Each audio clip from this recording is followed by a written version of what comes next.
President Lee Jae-myung and Turkish President Recep Tayyip Erdogan are set for their first summit in Ankara in the coming hours, with their talks centered around tightening the two countries' strategic partnership in defense, nuclear energy, and culture. South Korea's indigenous Nuri rocket is ready, with the final assembly for liftoff of the fourth space launch vehicle early on Thursday, and what will be the first nighttime mission for Nuri. Recent data shows the number of Seoul residents in their 30s who do not own their homes rose to a record high in 2024. The heated housing market in the capital area was one of many reasons behind the phenomenon. President Lee Jae-myung has arrived in Turkey for a two-day state visit there. On his way to Ankara, the president spoke with the reporters about his trip so far and what to expect from his summit with Turkish President Recep Tayyip Erdogan later today. Our presidential office correspondent Song Yujin has our top story tonight. The last stop of President Lee Jae-myung's 10-day four-nation trip is Turkey, widely known in South Korea as a brother country bound by blood. 터키에는 아시겠지만 국교 관계를 수립하지도 않은 상태에서 6.25 때 병력 규모로 4위를 이를 만큼 대규모 병력을 파병해서 대한민국을 도와준 나라입니다. Speaking to reporters aboard the presidential jet en route to Ankara, Lee said he expects Monday's summit with Turkish President Recep Tayyip Erdogan to strengthen South Korea and Turkey's strategic partnership in defense, nuclear energy, and culture. 터키에도 방위 산업 분야, 국방 분야에 워낙 관심이 많고 또 대한민국도 강점을 가진 분야가 방위 산업 분야인데 이 부분에 대한 협력도 가능할 것이고. In a written interview with Turkey, a state-run Anadolu news agency published on Sunday, President Lee expressed confidence that Seoul and Ankara can expand their defense partnership into next-generation technologies. One possibility, he said, is integrating Turkey's world-leading unmanned systems with South Korea's advanced conventional platforms such as tanks, artillery, and naval vessels. When asked whether progress could be made on Korea Electric Power Corporation's bid to participate in Turkey's Sinop nuclear power plant project, President Lee said that while it is difficult to predict the outcome, he will work to convey the competitiveness of Korea's nuclear power technology to his Turkish counterpart. The South Korean president also highlighted cultural exchange as another key area to watch during his two-day state visit. 문화 관광 산업이 상당히 발전한 나라이기도 합니다. 또 대한민국도 앞으로 문화 콘텐츠 분야에 투자를 많이 할 생각이기 때문에 이런 문화 관광 분야에 대한 협업도 가능할 것으로 생각되고. As President Lee pointed to his state visit to the UAE as the biggest achievement of this trip, in which Seoul and Abu Dhabi signed multiple MOUs across AI, defense, and energy, attention is on whether his visit to Turkey will yield similarly meaningful results. 송유진, Arirang News. And President Lee has emphasized the need for sustained efforts toward a dialogue as he assessed the current inter-Korean relationship. And during a press briefing en route to Turkey, President Lee noted that the two Koreas are in a very dangerous situation in which an accidental clash could break out at any moment, as the relationship has shifted to a very hostile and confrontational pattern. When asked further about reducing the scale of joint military exercises with the U.S. to ease tensions with the North, he responded that if a solid peace regime is established between the two Koreas, it would be preferable not to conduct exercises. He added that the country must take responsibility for its own defense, though it is difficult to predict which direction things will go at the moment. And just in time for the upcoming ROK-Türkiye summit, Arirang News spoke with Turkey's ambassador to South Korea to hear his hopes and expectations for bilateral ties going forward. Our foreign affairs correspondent Oh Soo-young reports. South Korea and Turkey's centuries-old brotherhood is now powering major partnerships in future industries as President Lee Jae-myung begins his visit to Ankara. Turkey's ambassador to South Korea, Murat Tamer, says the visit marks a turning point, grounded in a relationship deeper than most bilateral ties. Because it will be First visit of the Korean president, I believe, after 16 or some years. And Turkey and Korea, as you know, we consider each other as a blood brothers, and we have many things in common. We have share a joint past history, and there's many things we can do together, like two like-minded countries and the two ends of this continent of Asia. The ambassador says with the meeting of the two leaders, he hopes to see concrete advances in energy, defence and economic cooperation.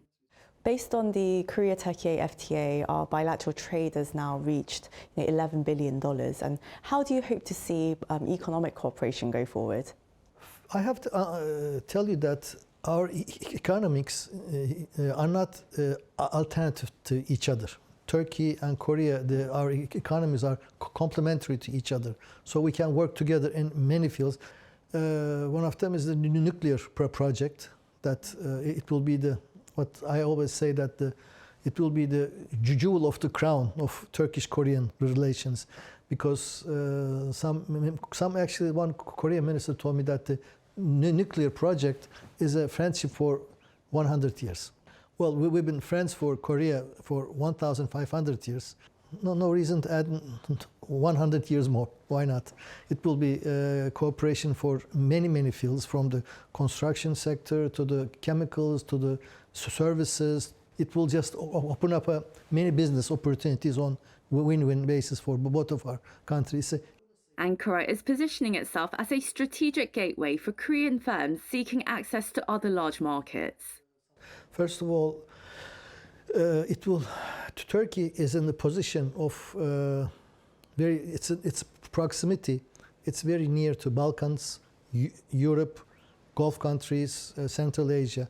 For example, about 4 or 5 hours flight, you can reach just about 800 million people within the reach. So it's a very good hub for the Korean companies. Secondly, Turkey and the European Union, we have a customs union agreement. So anything produces in Turkey can be sent to Europe without any custom duties. Defence cooperation is also expanding. Ankara is producing the Turkish version of Korea's K9 Thunder howitzer and developing its own main battle tank using components derived from the K2 platform. The ambassador says the next step is drones, an area where Turkey is now a global leader.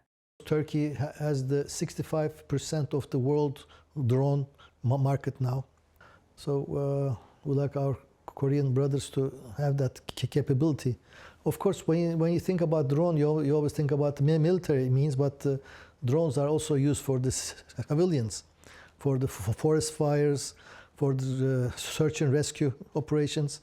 Collaboration comes naturally to the two brother nations, which he said can create marvels. As you mentioned, Korea and Turkey sit on the opposite ends of Eurasia, but during your 3 years here, how have you been bringing these strategic interests together? First of all, what Korea taught me is distance is not that important, as long as you have the same feeling, same heart. And when I come to Korea, I didn't realize that how the Korean people feel about Turkey. And I devoted myself to further deepen increasing our already existing bilateral relations in the field of economics, in the field of culture, in the field of political relations and commerce as well. Yes, we had some challenges, but we did a lot also in this 3 years period. The two countries share a rare sense of togetherness, also reflected in their cooperation through MIKTA, the five-nation middle power grouping of Mexico, Indonesia, Korea, Turkey and Australia. But shared values and solidarity between Korea and Turkey date back centuries. People think that Turkish-Korean relations start in 1950s in Korean War. Well, actually, it's not the whole truth. Our relations started about 1,500 years ago when we lived side by side in the near Mongolia and China. So when Turkish soldiers came to Korea in 1950s, they did not come to the total different land or the different people. They just come to aid to their friends they know 1,500 years ago. With high expectations for President Yi's visit, Tamer says he hopes to see both sides further building on one of Eurasia's oldest and most enduring friendships. Seoul, Arirang News. And now, ahead of his Türkiye visit, President Lee was in Johannesburg for this year's G20 summit, where he laid out his vision for artificial intelligence and stable supply chains. Our top office correspondent Heung-min has this report. Critical minerals and AI were the overarching themes during the third and final session of the G20 summit in South Africa. South Korean President Lee Jae-myung was among the world leaders to share his visions with the theme of a fair and just future for all, starting off by welcoming the G20's announcement of the AI for Africa initiative. 특히 금년 APEC 의장국으로서 이런 정신을 반영한 APEC AI 이니셔티브가 아태 지역을 넘어 전 세계로 확산될 수 있도록 노력하겠습니다. With the world facing increasing uncertainties over critical minerals amid the U.S.-China rivalry, President Lee also called for the need to establish a stable supply chain. He noted this year's G20 critical minerals framework and South Korea's role as the chair of the Minerals Security Partnership. 앞으로도 고해적인 공급망 구축을 위한 국제적 노력을 계속 해 나갈 것입니다. He went on to say that those efforts should be translated into benefiting all, particularly young people and women, as he noted Korea's contribution when it comes to building AI digital learning centers for the vulnerable. This year's G20 summit was unusual in more than one way. It was the first to be held in Africa, and the group of 20 leaders adopted a declaration on the first day of the summit, not the last, stressing the importance of multilateralism. Some of the world leaders were absent, including U.S. President Donald Trump. With this, the first round of the G20 rotating presidency was completed. South Korea will take over the rotating presidency in 2028. 막중한 책임감으로 G20가 국제 경제 협력을 위한 최상위 포럼으로 그 위상을 더욱 공고히 할 수 있도록 주어진 역할을 충실하게 이행하겠습니다. President Lee now heads to Türkiye, the final leg of his four-nation trip to the Middle East and Africa, for a summit with his Turkish counterpart. Yoon-min, Arirang News, Johannesburg.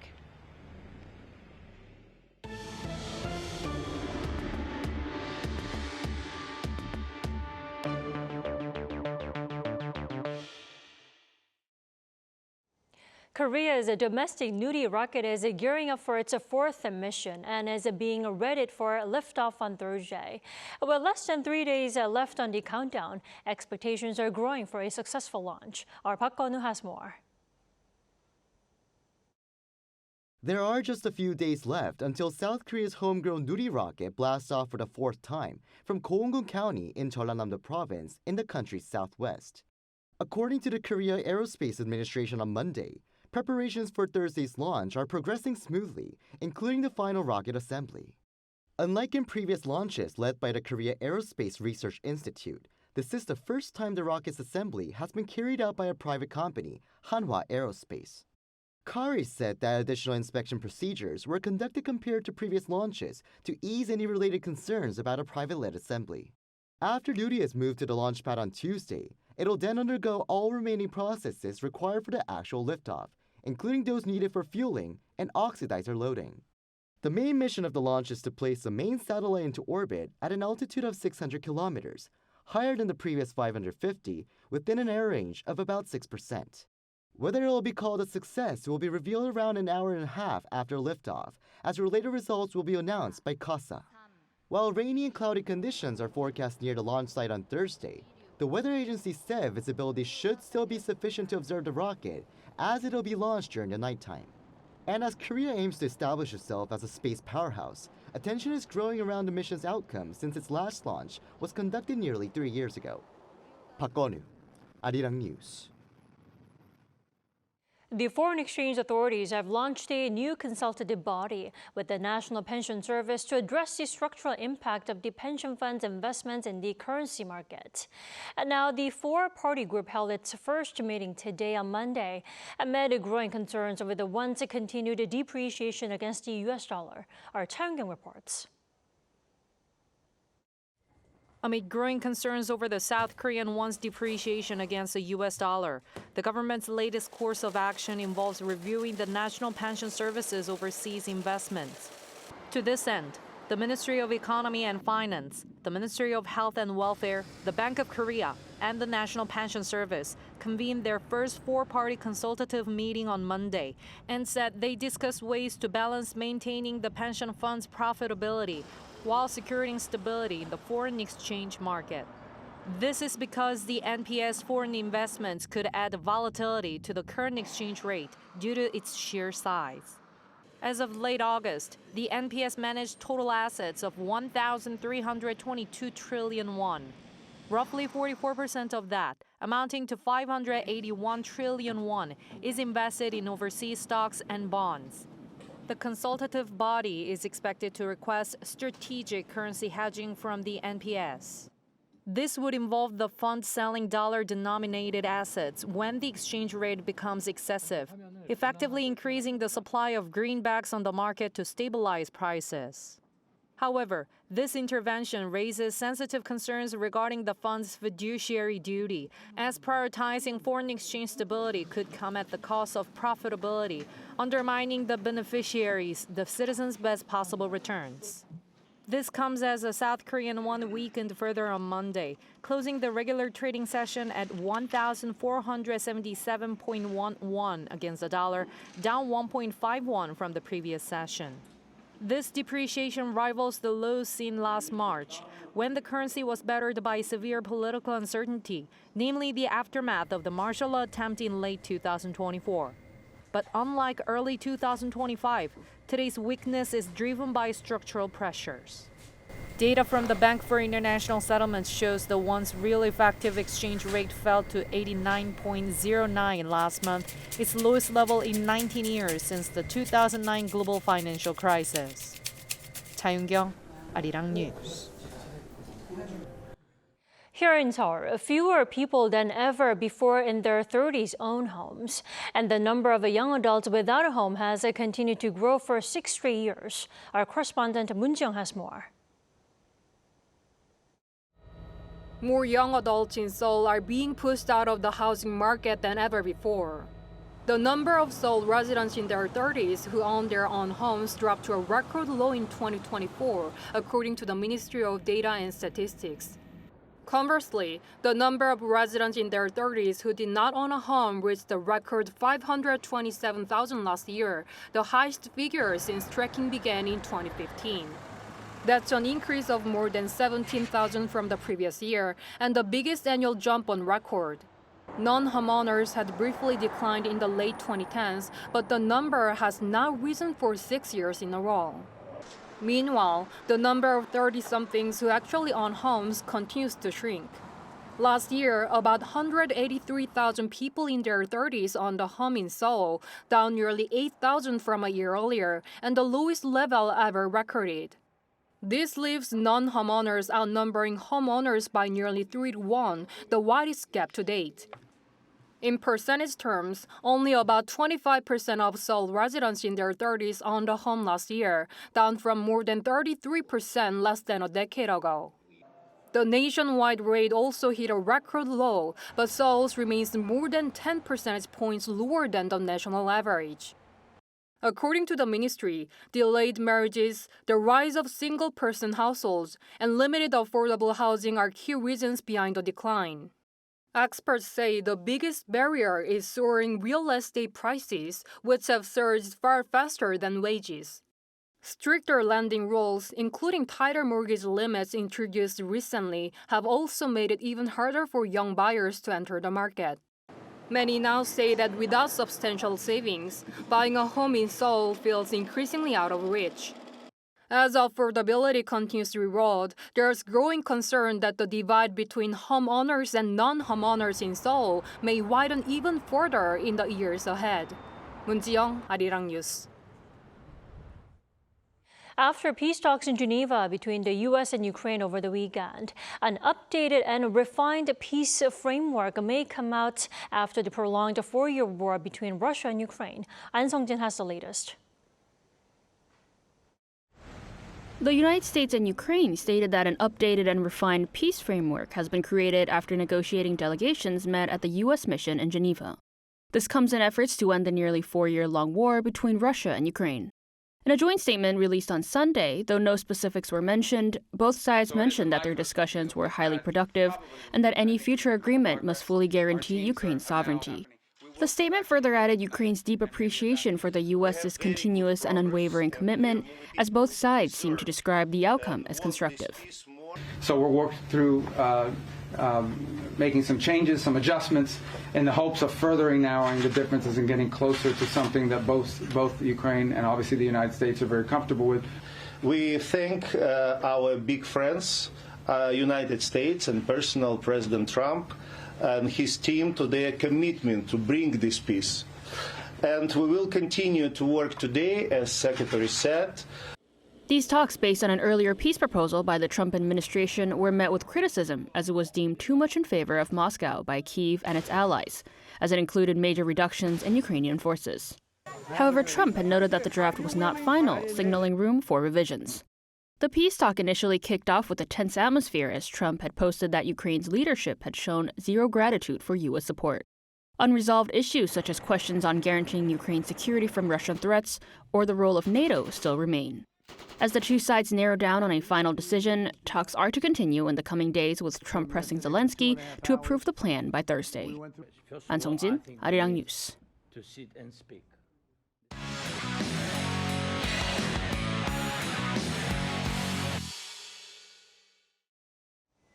Time now to take a look at what's been happening in the world of sports. For that, we have our sports editor, Paul Neitz, here in the studio. Welcome back, Paul. Thank you. Hello. So, Paul, we are well into the winter months now. I believe it's time that we started talking about winter sports. And over the weekend, there was a flurry of medals for Korean athletes, right? Yes, there were, starting with short track speed skating at an ISU World Tour event in Poland on Sunday, local time. South Korea won 3 titles. Kim Lee finished first and Che Min-jong finished second in the 1500 metres. For Kim, it was her first individual gold on the World Tour this season, but 3rd medal overall. Che also won bronze on Sunday in the 500 metres to make it 4 medals for the season. Kim and Che were part of the 2,000 metre mixed relay team with Lee Jong-min and Im Jong-un that won gold also on Sunday. Lee and Im also won gold in the 5,000 metre relay along with Shin Dong-min and Lee Jun-so. Meanwhile, in speed skating, there were 2 medals won by Kim Jun-ho. His first gold of the World Cup season came on Saturday, local time in Alberta, Canada, in the 500 metres. He then added another bronze medal in the 500 metres on Sunday. Now, on both occasions, his finish times were exactly 33.99 seconds. Good for them. Now, staying with winter sports, there was also some success in the bobsleigh, right? Yes, World Cup bronze for South Korea. In Italy, in fact, on the same track that will be used for the Winter Olympics next year, the team of Kim Jin-soo, Kim Sun-uk, Kim Hyung-gun and Lee Ga-nu finished 3rd with an overall time of 1 minute 50.34 seconds. 2 German teams finished in the top 2 spots.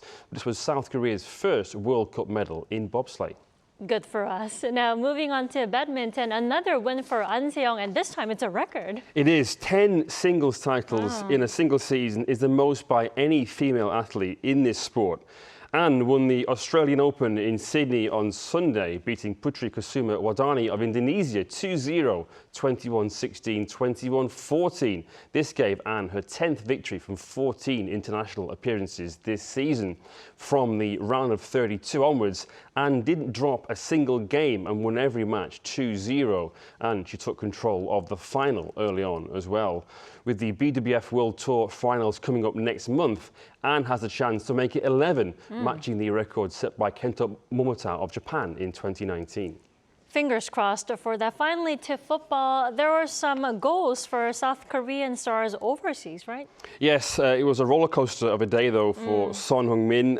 In the MLS Cup playoff semi-final, Son scored 2 goals to bring LAFC back to 2-2 away to Vancouver Whitecaps on Saturday local time, but he missed a penalty in the shootout and LAFC were knocked out. His first goal was rather scruffy from close range just after the restart, but his second was a sublime free kick, very similar to the one that he scored for Korea just last week. It came in the dying embers to force extra time and then penalties. He stepped up first to take a spot kick but missed, and LAFC lost the shootout 4-3.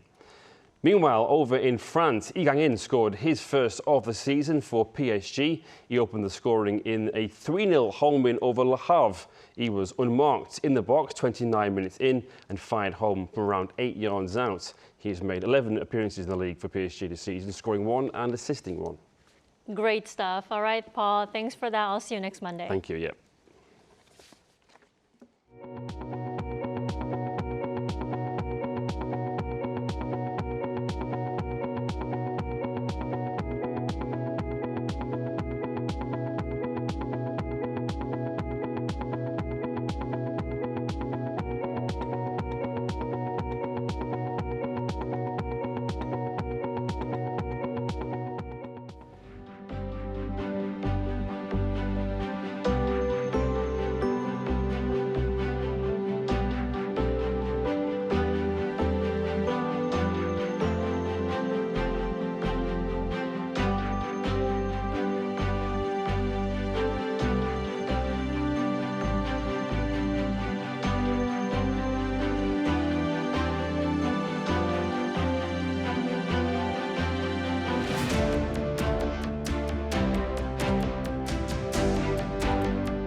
The extreme cold that we've seen for several Mondays in a row took a break today.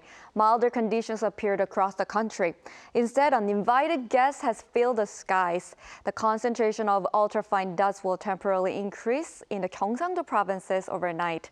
The problem comes tomorrow. After rains across the country, the temperature will drop quickly and we'll see a return to winter weather the following day. It will plummet to 2 degrees Celsius in the morning in Seoul on Wednesday. You need to take extra care of your health due to this temperature change. Tomorrow morning, Seoul, Daejeon, and Gwangju will start cool at 8 degrees, Jeju at 13 degrees. Daily highs will move up to 11 degrees in Seoul and Gwangju, 10 degrees in Chuncheon. As the atmosphere continues to be dry up around the East Coast, please take extra precautions not to cause any wildfires. That's for Korea. Here are the weather conditions around the world.